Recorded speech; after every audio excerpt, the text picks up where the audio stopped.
ಬಿರಿಯಾನಿ ಅಂದರೆ ತುಂಬ ಇಷ್ಟ ಅನ್ನೋರಿಗೆ, ಬಿರಿಯಾನಿ ಸೆಂಟರ್ ಓಪನ್ ಮಾಡಿ ಕೆ ಜಿಗಟ್ಟಲೆ ಬಿರಿಯಾನಿ ಬಿಸ್ನೆಸ್ ಮಾಡಿ ಸಕ್ಸಸ್ ಆಗಬೇಕು ಅನ್ನೋರಿಗೆ ಇವತ್ತೊಂದು ತಮಿಳುನಾಡಿನ ತುಂಬಾ ಫೇಮಸ್ ಮತ್ತು ತುಂಬಾ ರುಚಿಯಾಗಿರುವಂತಹ ಅಂಬೂರು ಬಿರಿಯಾನಿಯ ಪರ್ಫೆಕ್ಟ್ ರೆಸಿಪಿಯನ್ನು ಹೇಳ್ಕೊಡ್ತಾ ಇದ್ದೇನೆ.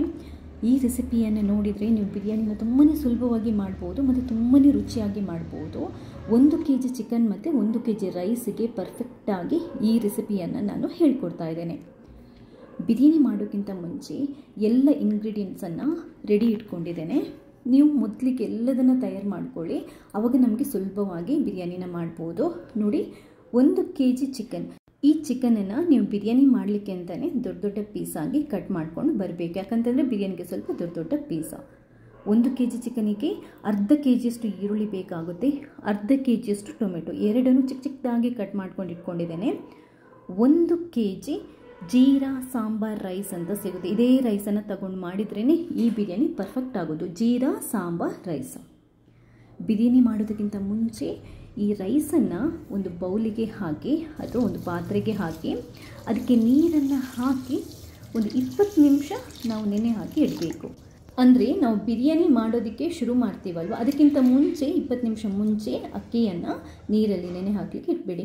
ಈಗ ಬಿರಿಯಾನಿನ ಸ್ಟಾರ್ಟ್ ಮಾಡೋಣ. ಸ್ಟವ್ ಮೇಲೆ ಒಂದು ದಪ್ಪ ತಳದ ಅಗಲ ಪಾತ್ರೆಯನ್ನು ಇಟ್ಕೊಳ್ಳಿ. ಅದಕ್ಕೆ 1/4 ಲೀಟರಷ್ಟು ಕುಕ್ಕಿಂಗ್ ಆಯಿಲ್ ಹಾಕೊತಾ ಇದ್ದೇನೆ. 1 kg ಬಿರಿಯಾನಿಗೆ 1/4 ಲೀಟರಷ್ಟು ಆಯಿಲ್ ಬೇಕಾಗುತ್ತೆ. ಅರ್ಧ kgಯಷ್ಟು ಈರುಳ್ಳಿನ ಕಟ್ ಮಾಡ್ಕೊಂಡು ಇಟ್ಕೊಂಡಿದ್ದೀನಲ್ವ, ಅದನ್ನ ಹಾಕೊತಾ ಇದ್ದೇನೆ. ಹಾಕ್ಕೊಂಡು ಈರುಳ್ಳಿನ ಉರಿ ಜಾಸ್ತಿ ಇಟ್ಕೊಂಡು ಚೆನ್ನಾಗಿ ಫ್ರೈ ಮಾಡ್ಕೊಳ್ಳಿ. ನೀವು ಈರುಳ್ಳಿನ ಫ್ರೈ ಮಾಡ್ತಾ ಇರುವಾಗಲೇ ಇನ್ನೊಂದು ಸ್ಟವ್ ಮೇಲೆ 2.5 ಲೀಟರ್ ನೀರು, 1 kg ರೈಸಿಗೆ 2.5 ಲೀಟರ್ ನೀರನ್ನು ಆ ಪಾತ್ರೆಯಲ್ಲಿ ಹಾಕಿ ಮುಚ್ಚಿಟ್ಬಿಟ್ಟು ಬಿಸಿ ಆಗಲಿಕ್ಕೆ ಇಟ್ಬಿಡಿ. ಕಮ್ಮಿ ಉರಿಲಿ ಇಟ್ಬಿಟ್ಬಿಡಿ, ಯಾಕಂತಂದರೆ ಈರುಳ್ಳಿ ಎಲ್ಲ ಫ್ರೈ ಆಗೋಷ್ಟೊತ್ತಿಗೆ ಅದು ಕುದೀತಾ ಇರಲಿ. ಈಗ 2 ಗ್ರಾಮಷ್ಟು ಚಕ್ಕೆ, 2 ಗ್ರಾಮಷ್ಟು ಲವಂಗ, 2 ಗ್ರಾಮಷ್ಟು ಏಲಕ್ಕಿ, ಇದು 1 kg ಬಿರಿಯಾನಿಗೆ. ಇಷ್ಟನ್ನು ನಾವು ಹಾಕೋಬೇಕು. 200 ಗ್ರಾಮಷ್ಟು ಶುಂಠಿ ಮತ್ತು ಬೆಳ್ಳುಳ್ಳಿ ಪೇಸ್ಟ್, ಅಥವಾ 100 ಗ್ರಾಮಷ್ಟು ಶುಂಠಿ ಪೇಸ್ಟ್, 100 ಗ್ರಾಮಷ್ಟು ಬೆಳ್ಳುಳ್ಳಿ ಪೇಸ್ಟ್, ಎರಡು ಸೇರಿ 200 ಗ್ರಾಮಷ್ಟು ಶುಂಠಿ ಬೆಳ್ಳುಳ್ಳಿ ಪೇಸ್ಟ್ 1 kg ಬಿರಿಯಾನಿಗೆ ಹಾಕೋಬೇಕು. ಈರುಳ್ಳಿ ಅರ್ಧ ಫ್ರೈ ಆದ ನಂತರ ಹಾಕೊಳ್ಳಿ, ಅಥವಾ ಈರುಳ್ಳಿ ಒಂದು 75% ಫ್ರೈ ಆಗಿರಬೇಕು, ಅದಾದ ನಂತರ ಹಾಕಬೇಕು. ಶುಂಠಿ ಬೆಳ್ಳುಳ್ಳಿ ಪೇಸ್ಟ್ ಹಾಕಿದ ನಂತರ ಒಂದು 3 ರಿಂದ 4 ನಿಮಿಷ ಚೆನ್ನಾಗಿ ಇದನ್ನ ರೋಸ್ಟ್ ಮಾಡ್ಕೋಬೇಕಂದ್ರೆ ಫ್ರೈ ಮಾಡ್ಕೋಬೇಕು. ಅದಾದ ನಂತರ ಇವಾಗ ನೋಡಿ, ಒಂದು 3 ಚಮಚದಷ್ಟು ಮೆಣಸಿನ ಪೇಸ್ಟ್, ಒಣ ಮೆಣಸನ್ನು ಸ್ವಲ್ಪ ಹುರಿದ್ಬಿಟ್ಟು ಅದನ್ನು ನೀರು ಹಾಕಿ ರುಬ್ಬಿಬಿಟ್ಟು ಪೇಸ್ಟ್ ಥರ ಮಾಡ್ಕೊಂಡು ಇಟ್ಕೊಂಡಿದ್ದೇನೆ, ಅದನ್ನ ಹಾಕೊತಾ ಇದ್ದೇನೆ. 3 ಚಮಚದಷ್ಟು ಮೆಣಸಿನ ಪೇಸ್ಟ್, 1.5 ಚಮಚದಷ್ಟು, 1.5 ಟೇಬಲ್ ಸ್ಪೂನಷ್ಟು ಉಪ್ಪು. ಈ ಒಣಮೆಣಸಿನ ಪೇಸ್ಟ್ ಕೂಡ ಅಷ್ಟೇ ಟೇಬಲ್ ಸ್ಪೂನ್ ಲೆಕ್ಕದಲ್ಲಿ ನಾನು ಹೇಳಿರೋದು. ಇಂಗ್ರೀಡಿಯೆಂಟದು ಎಲ್ಲ ಪರ್ಫೆಕ್ಟ್ ಲಿಸ್ಟನ್ನು ಡಿಸ್ಕ್ರಿಪ್ಷನ್ ಬಾಕ್ಸಲ್ಲಿ ಹಾಕಿರ್ತೀನಿ.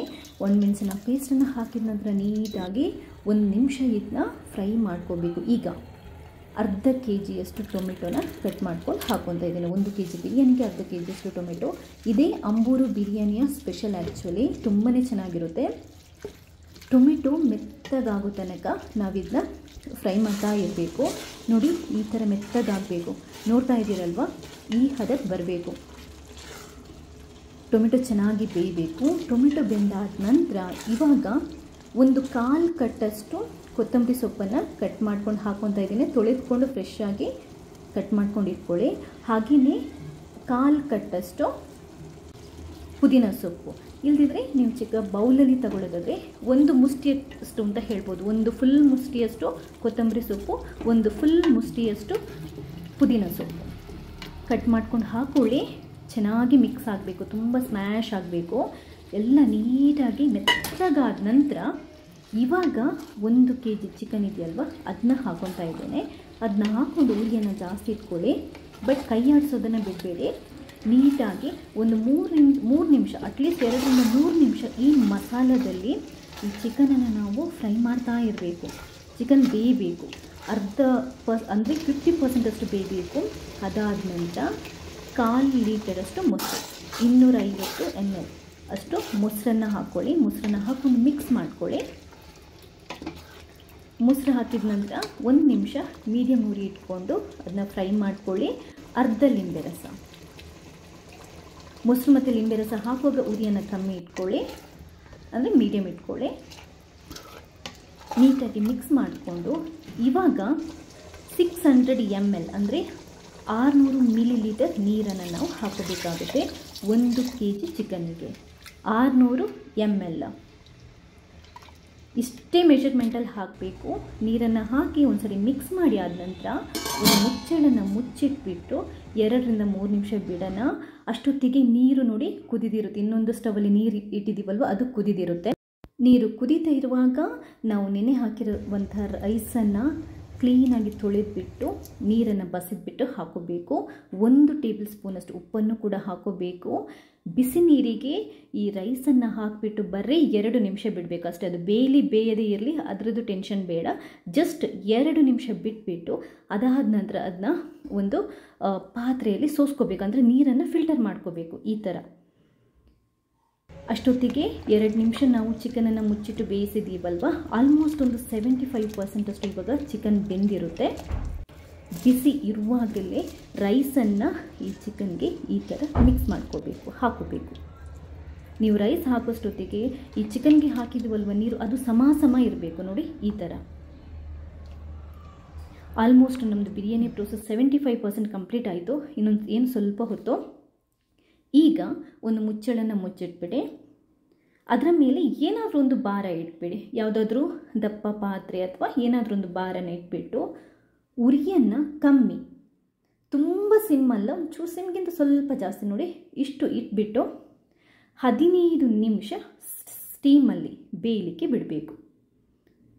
15 ನಿಮಿಷ ಅಷ್ಟೊತ್ತಿಗೆ ನಿಮಗೆ ಸೈಡಲ್ಲೆಲ್ಲ ಹೊಗೆ ಹೋಗೋದು ಕಾಣಿಸುತ್ತೆ ನೋಡಿ.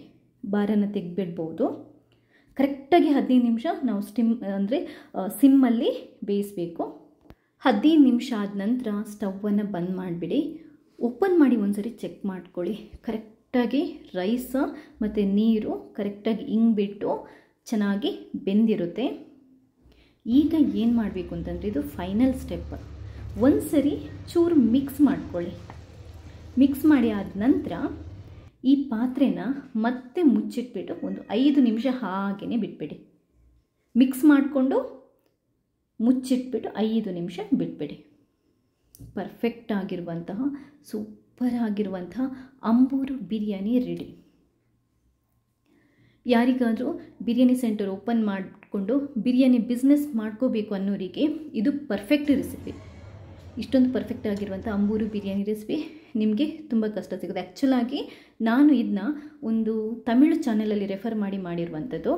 ಆ ಚಾನೆಲ್ ಹೆಸರು ಮರ್ತೋಯ್ತು, ಬಟ್ ಆ ಚಾನೆಲಲ್ಲಿ ಬರೀ ಬಿರಿಯಾನಿ ರೆಸಿಪೀಸ್ ಇದೆ. ಅವ್ರದ್ದು ತುಂಬ ಬಿರಿಯಾನಿ ರೆಸಿಪೀಸನ್ನ ನಾನು ಟ್ರೈ ಮಾಡಿದ್ದೇನೆ.